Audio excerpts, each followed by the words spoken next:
Have you heard of the red car theory and the impact it has on our minds? I recently stumbled across an article that talked about this concept, and let me just say, it lit something up inside me. As a girlie who's seriously plotting her escape route from the 9 to 5 grind, this theory had me spiraling, in the best way possible, into a deep rabbit hole. Because apparently, it's not just about red cars, it's about rewiring the way we see the world.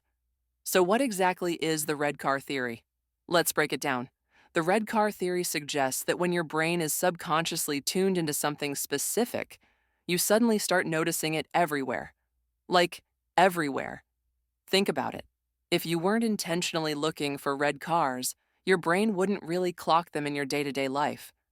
But imagine someone told you you would earn $10 every time you saw a red car. You'd become a red car spotting machine. Your brain would start filtering your surroundings and locking in on anything remotely red and four-wheeled. That's because our minds are basically search engines for what we tell them to focus on. It's kind of wild, right? Now, here's where it gets juicy. What if we applied this theory not to cars, but to opportunities, ideas, or even signs from the universe? When I started seriously thinking about leaving my corporate job and building something on my own, it was like I flipped a switch in my brain. Suddenly, my mind began spotting many ideas related to the work I'm diving into, even when I'm just out and about doing normal stuff. Things I would have brushed off before now had my full attention. It's like the universe had always been whispering these ideas to me, but I finally started listening. And then, once I started talking to my inner circle about it, friends, mentors, it was like the floodgates opened. They opened my eyes to new ideas and ways to expand my business into multiple streams. Ways that I could have never thought of. It was wild. But let's take this even further. The red car theory doesn't just apply to business or career, it applies to literally everything. Before I learned about this, I was deep in what I call my victim era. I truly believed that life just happened to me. I would zero in on the negative, replay bad moments in my head, and convince myself people were against me, even when they weren't. Shout out to my therapist for gently pulling me out of that spiral. One day, my therapist challenged me to start writing down one good thing that happened each day. Just one.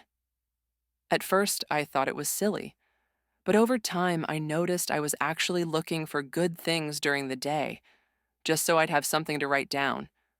And wouldn't you know it? The more I looked for good things, the more good things appeared. Or maybe they were always there, and I was just too focused on the negative to notice. That's the real magic of this theory. It's not about forcing positivity or pretending everything's perfect. It's about training your brain to focus on what serves you instead of what drains you. It reminds me of that manifestation mantra. I'm so lucky. Everything always works out for me. At first, it felt kind of weird to say it, but over time, repeating that simple phrase changed my internal narrative. And the more I believed it, the more my brain found evidence that it was true. Everything started to feel intentional. Like the universe wasn't just messing with me, it was working with me. Here's the thing. Our brains are powerful, way more powerful than we give them credit for. But most of us are walking around on autopilot, letting our thoughts be dictated by social media, news cycles, and everyone else's opinions. When we finally take back the wheel and start choosing what we focus on, opportunity, joy, creativity, abundance, we start to reshape our reality. So, if you're in that space right now, feeling stuck, unsure, or just ready for a change, try this. Choose your version of a red car. Maybe it's a new business idea, more self-love, better connections, or simply peace. Then tell your brain, this is what we're looking for now. You'll be amazed at how quickly the world starts reflecting it back to you. Honestly, life hits differently when you realize you're not just a passenger, you're the one driving. So keep your eyes open, trust your gut, and remember, the universe has your back. Always. Keep going, girlie. You've got this.